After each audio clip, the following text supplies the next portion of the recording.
everyone, it's Christina of CraftyPaws. I wanted to come on and share a multi-scene card that I've made. This is my entry into Kathy's challenge. Kathy is Huckleberry Herbs and Art here on YouTube, and she asked us to share a project of something that we consider to be one of our favorite things. And as most of you guys know, one of my favorite things is dogs. Dogs of all shapes and sizes and breeds, and I've had this scene card in my mind for months. So I thought I would share this with you guys, and also this is a design team project for Diemond dies. And if you are interested in any of the dies that I used here, please go check out their shop and use the coupon code Thanks Christina with a K, and you'll get 10% off your entire order and free shipping on any orders of $35 or more. Plus, if you haven't already, you should go check out their Facebook page because Dee, the owner of Diemond Dies, is giving away free dies on for folks who are commenting on the Facebook posts. For this front part of the scene card, I used the Diemond Dies window die, and I used the super cute Art Impressions little front and back dog and cat set. In fact, I've used this dog from this dog and cat set on so many projects. I don't think I've ever used the cat, but I used the back side of the dog here. I used the front and made this little black and white portrait hanging on the wall. And I thought he would be really cute peering through the window, standing on top of this chair. And the way I developed the scene is I use this little doggy stamp, and so you can use the back and then the front to have him peeking out, and I'll show you the other side in a second. So that's the stamp I used. Then for the window die, I used this set, and you'll see I used the shutters and the window box as well on the other side. I used some pattern paper as wallpaper, and that was from this Prima pad called Ladybird, and I used this chevron. It's like a tone on tone. And then this chair was actually one of the images. It's from this paper right here. And what I did was I fussy cut all of it out and I colored it with some distress markers. And if you're interested in any of the colors that I used, please go check out my blog. But these are the distress marker colors that I used to color in this chair and fussy cut all of this out. And of course, this inside interior area, I had to cut out with an X-Acto knife so that the background, the window and the wallpaper and everything would show through. For the floor, I just used some craft cardstock, and to get the little ridges here, the texture, what I did was I put it against my scoreboard, and then I just used my bone folder and made all of the little ridges so that the floor would have some texture. And then for the shadow, I just used one of my distress markers to indicate where the shadow of the chair might be. For this little portrait, like I said, I used the front side of this little puppy. I drew in the little belly and I drew in the little hanger area. But the frame of the picture is actually from this Recollections paper collection. And I used this little frame here, and I just fussy cut that out again and then doodled on some gray wallpaper behind the little puppy so that it looks like it's a black and white portrait. To make the baseboards, I just cut some white strips of cardstock and laid it where the wall would meet the floor. Then for the inside, as you see, you can see the outside of the house. And to create this little scene, I used the window box. I had some small paper flowers that I hot glued into place. These flowers were actually a deep burgundy, so I actually painted them with this baby pink, just plain acrylic paint. And then I used for the centers this yellow gold liquid pearls. And even though it's a gold color, because I think the paint seeped through, you see like it's like actually turned into a darker pink. I also used the shutters. I cut that out of black cardstock to give it just a teeny bit of dimension. I used another piece of black cardstock and folded it just so that the edges would be propped up a little bit, but not too much. And then, of course, you see the front side of the little puppy. And I colored all of these little dogs up with Copic markers. And for the eyes and noses, I also added just a little dot of glossy accents so they would have shine. For this brick background for the house, I used the Tim Holtz brick stencil, And I used some distress inks.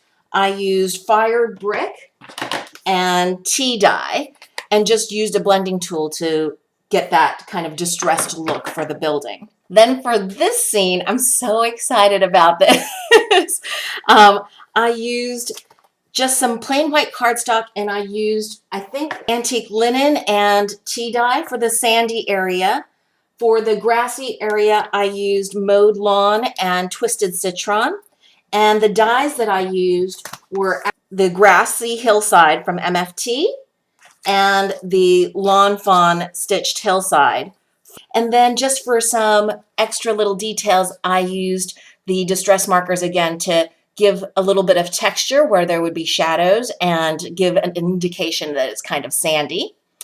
For the teeter-totter and the slide and this little swing that I have hanging from this tree, I use the Lawn Fawn Let's Play stamp set.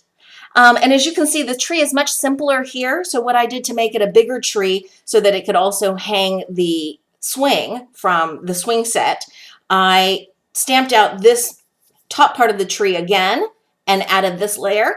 And then this little piece right here was actually a cloud from this Lawn Fawn stamp set. This is the Hello Baby stamp set, and I used this cloud for this little bit of the tree because I thought their clouds and trees look very similar. I used that also for this little bush here. And all of these cute little puppies here, these 5, are from this super cute Clearly Besotted stamp set called Playful Pooches, and I picked out just a handful of these little dogs and colored them up with my Copic markers. And for my dear friend Dorothy, who gifted me this stamp set, I'm going to attach a coloring video of this little pug so you can see how I colored this one up. I thought the video would get way too long if I showed the coloring on all of them.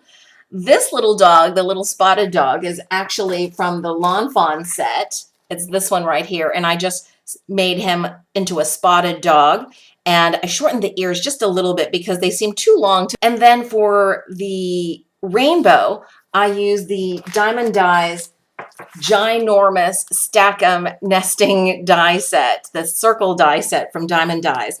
And I just took a handful of them, cut them out on white cardstock, and used my Copic markers to make that rainbow. And I love the way that looks, so cheerful.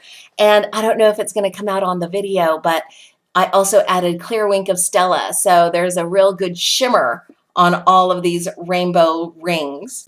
For all of the puppies that I'm going to be coloring up in this card, I wanted the dogs to have natural colors, but to all be distinct as well. I didn't want them all to be kind of a muddy brown, for example. So for the pug dog, I wanted to give the fawn body color more of a yellow undertone. So I'm using some Y1115 colors as the kind of base.